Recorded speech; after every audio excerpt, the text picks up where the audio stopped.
Oh look, a straggler! Houndius Shootius goes pop! Hey there, my name is Soundrak and welcome back to another episode of my Don't Starve Reign of Giants Wagstaff playthrough series. Last time we finished off our second winter, had fun in the caves, and downed the deer clops. So today it's time for some spring cleaning. We'll spruce up the fighting arena, add to our twig and grass garden, and keep our ears peeled for one of the telltale signs of spring, the sonorous calls of the MooseGoose.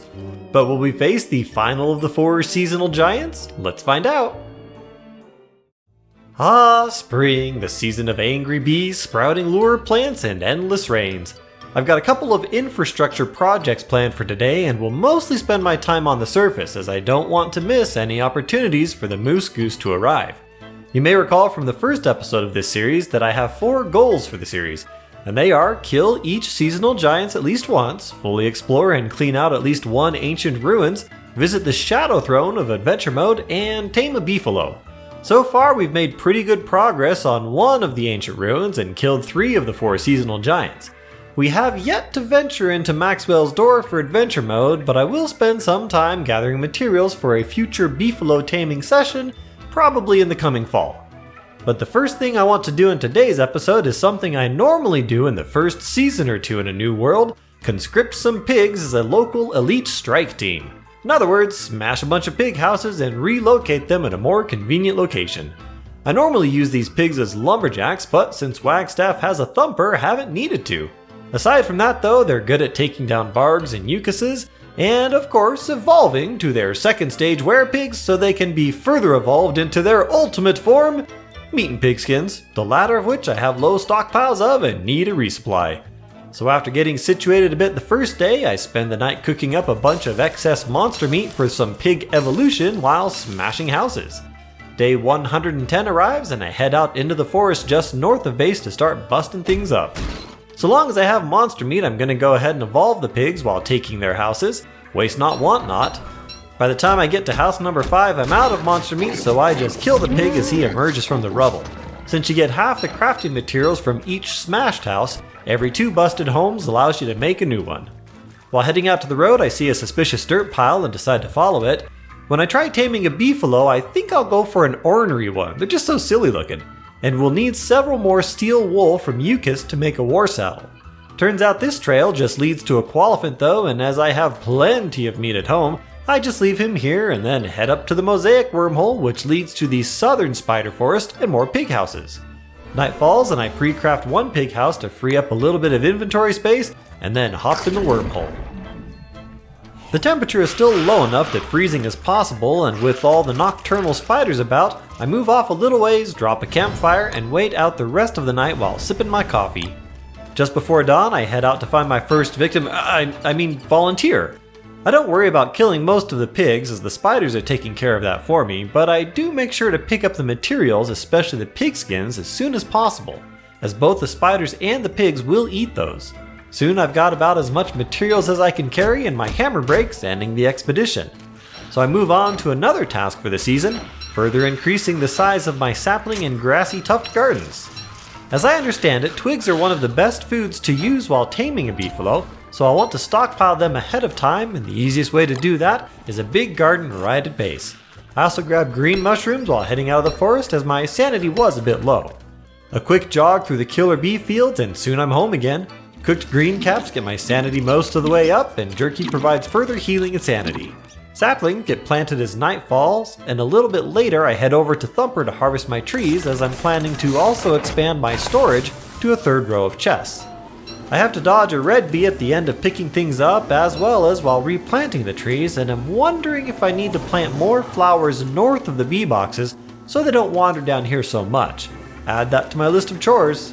Next up, rebuilding the pig houses.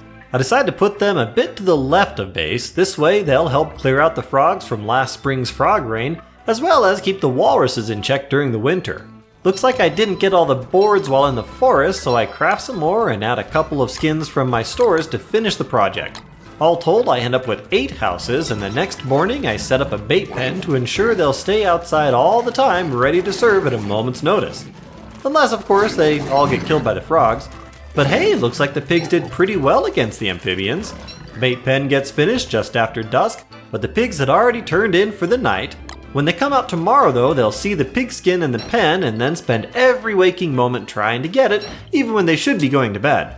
A few minutes later, I hear the warning sounds for the next hound attack and head to my tooth traps. Ooh, lots of blue hounds this time, which will help me to further expand my circle.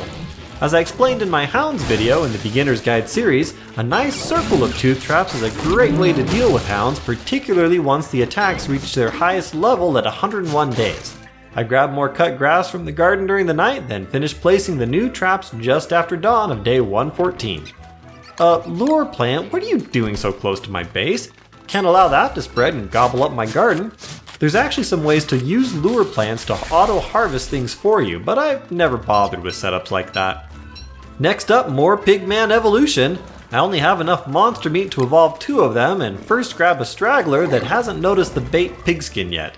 He falls to my Hambat fast and easy, then I grab a Tam-o-Shanter and Blow Dart that must have been courtesy of the frogs. The second pig evolves close to the pen though, so he runs off to the wall. It's a bit annoying when they do that as it throws off the kiting pattern, but I don't care if I take a few hits. This is why I normally like to do this during the daytime, as it's easier to lure the pig away before evolving it. Dusk is spent expanding my storage to a 3rd row, and during the night I cook up a round of taffy to boost my sanity. I go ahead and sacrifice the extra Tam-o-Shanter to the lure plant, as I have one and never use it anyway, so why do I need 2? The next morning I head up to the forest above base to clear out a level 3 spider den. I'm being a little bit careless and take several hits with no armor before putting on my visor, but there are plenty of healing options at base. Nest gets busted up and I don't bother replanting as there's already a level 2 den up here still, which I empty of occupants to get more pig evolution materials.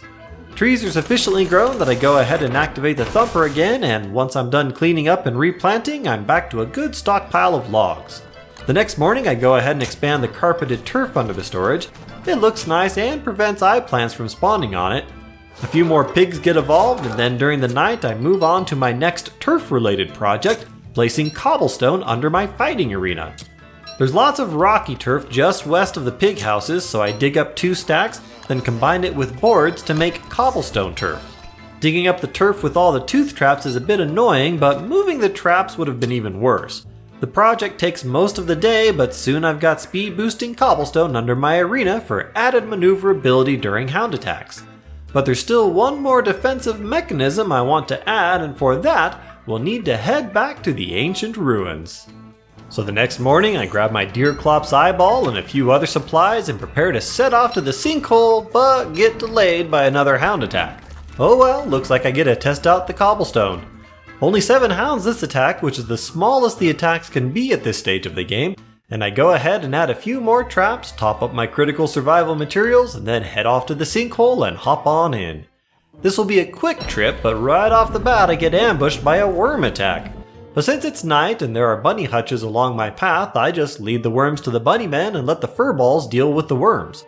Looks like one had targeted Chester's, so I do go ahead and take that one out myself.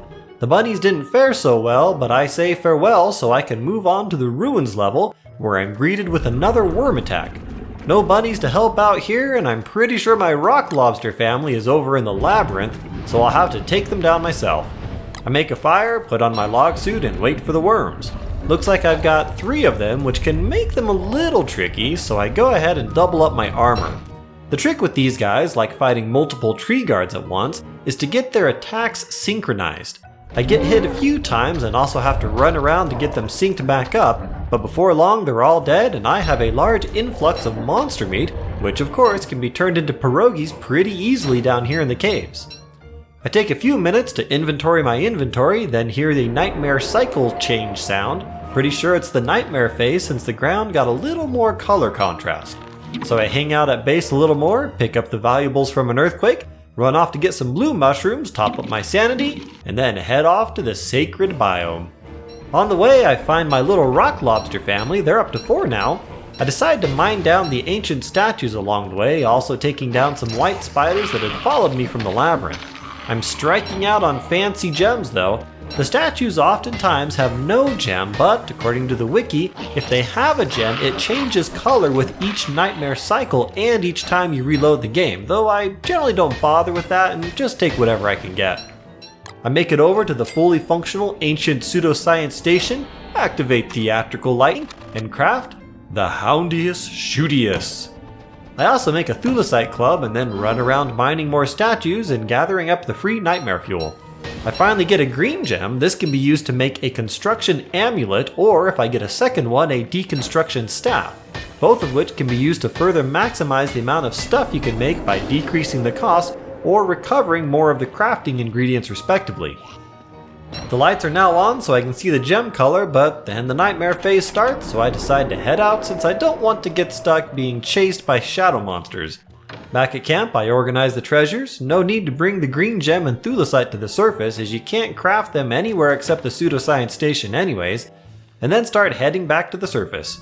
Worms are still in the bunny village, so I grab some meat and a bunny puff along the way, but otherwise ignore the worms. It's night on the surface, and I take down some bats before returning back to base, swinging through the swamp to harvest the reeds. Trees are mostly grown, so I tap the thumper while passing by. Then it's straight to the hound fighting arena to place my new laser turret. The Houndius Shootius fires projectiles that resemble what bishops fire, though it does more damage than the bishops at 65 per shot. It will help out a bit against the hounds and is a fun way to shoot birds and other creatures without incurring naughtiness for myself. It can get destroyed, but at 1000 health it's pretty tanky and it regenerates pretty fast.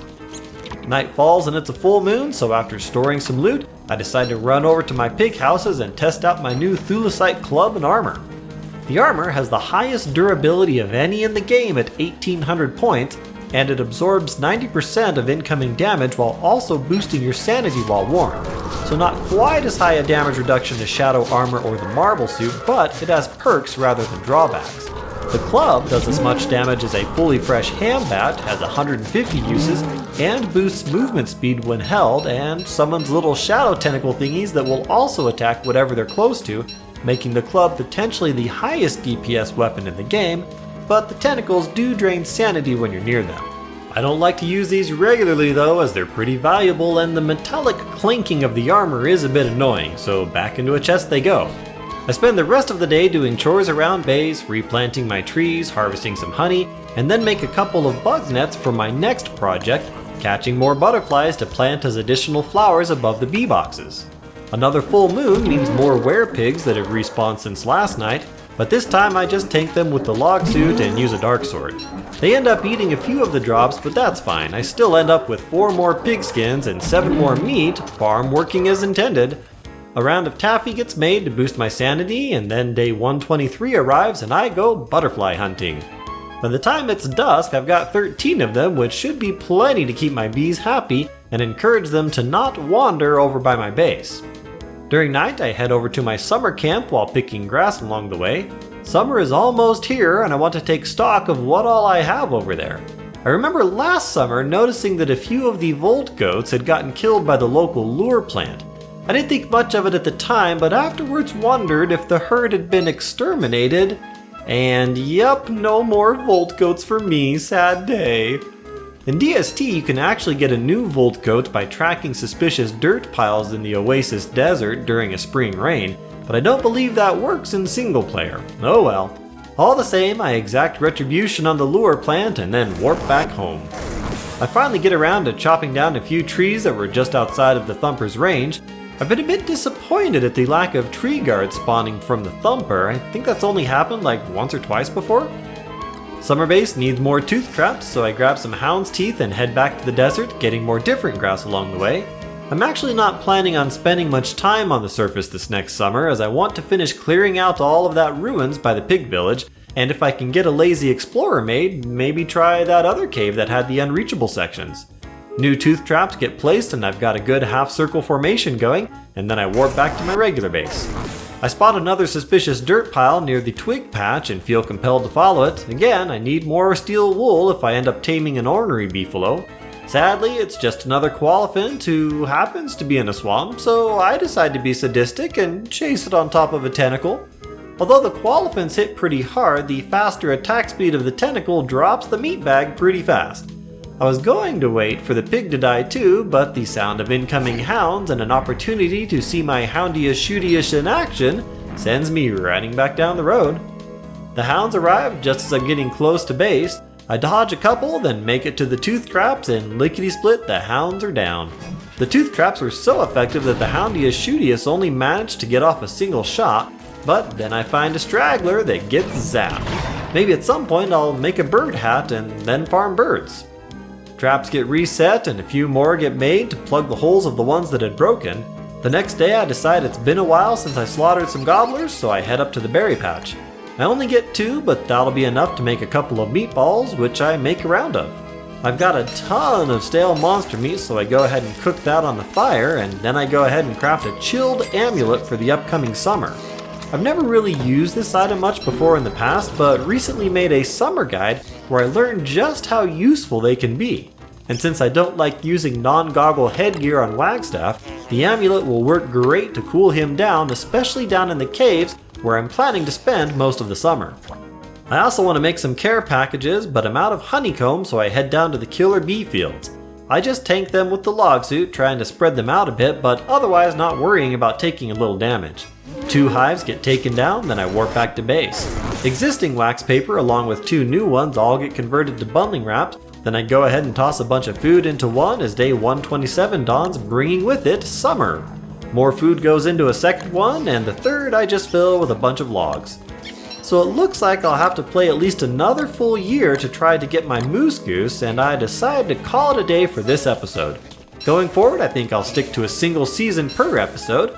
We'll continue to explore the caves and ruins and get pimped out gear, and in the fall we'll possibly try taming a beefalo, and eventually we'll go play in adventure mode.